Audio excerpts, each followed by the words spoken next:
Rowan staggered back, his breath uneven. Immortal. The word hung between them, heavy as a storm cloud ready to break. Selene placed a hand on his arm. Rowan. But he barely heard her. His heart hammered in his chest. Memories unraveled, flashes of pain. The night he was cursed, the moment he lost everything. Evora watched him with amusement, tilting her head. "Poor prince," she murmured.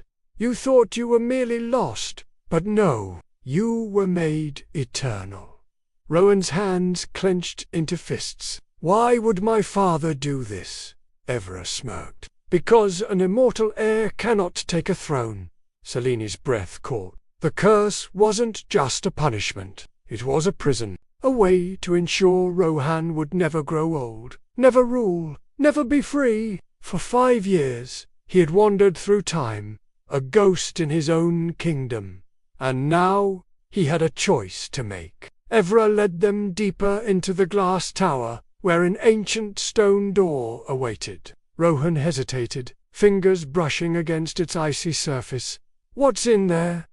Evora's violet eyes gleamed. The truth. The door groaned open, revealing a chamber lit by 1,000 floating candles, and at its center, resting on an altar of black stone, was a crown. Rowan inhaled sharply.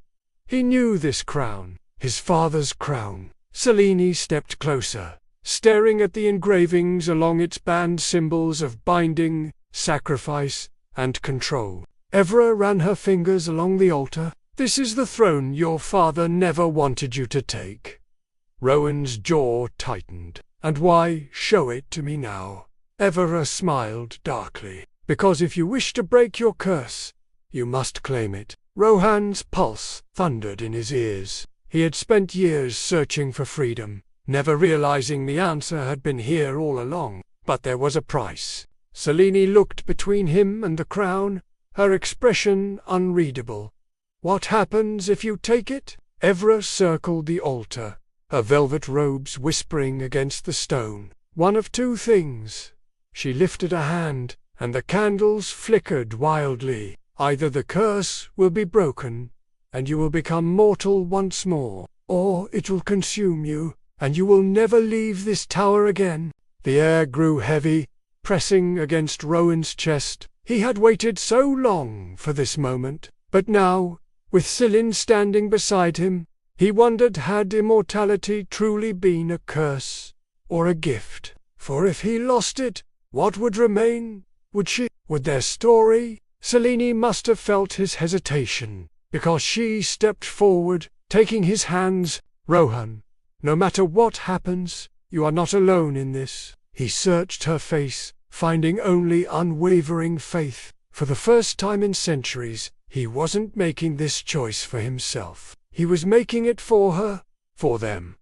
Rowan inhaled slowly. Then, with steady hands, he reached for the crown and placed it upon his head. The moment the crown touched his brow, magic roared through the chamber. The candles flared, blindingly bright. Rowan gasped, staggering back as fire seared through his veins. The curse resisted, clawing at him, trying to hold him back.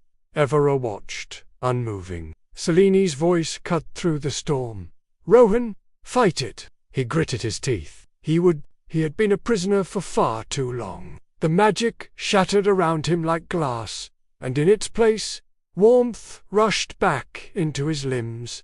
His heart, silent for centuries, began to beat again, slow, steady, alive. Selene saw it first. His silver eyes, once cold and distant, now shone with life. The curse had broken. Rowan Vale was mortal once more. When they stepped out of the glass tower, the night had lifted. For the first time in 5 years, Rowan felt the sun on his skin. Selene turned to him, her gaze soft. "How do you feel?" He closed his eyes, breathing deeply. Every sound was sharper, every scent was real. For the first time, he was not a shadow. He was himself. Rowan looked at Selene, and something shifted inside him. Without hesitation, he reached for her, pulling her into his arms. She gasped, eyes widening before his lips met hers in a kiss that was soft and deep and full of everything left unsaid. A promise, a beginning, a love that had been waiting, just like him, to be set free. As Rowan and Selene walked away from the tower, he no longer feared the whispers. He no longer feared time. For the first time, he had a future. And with Selene beside him, he knew it was a future worth fighting for. Because some love stories are not written in the stars. They are written in the choices we make. And Rowan had finally made his: to live, to love, to be free, forever. The end.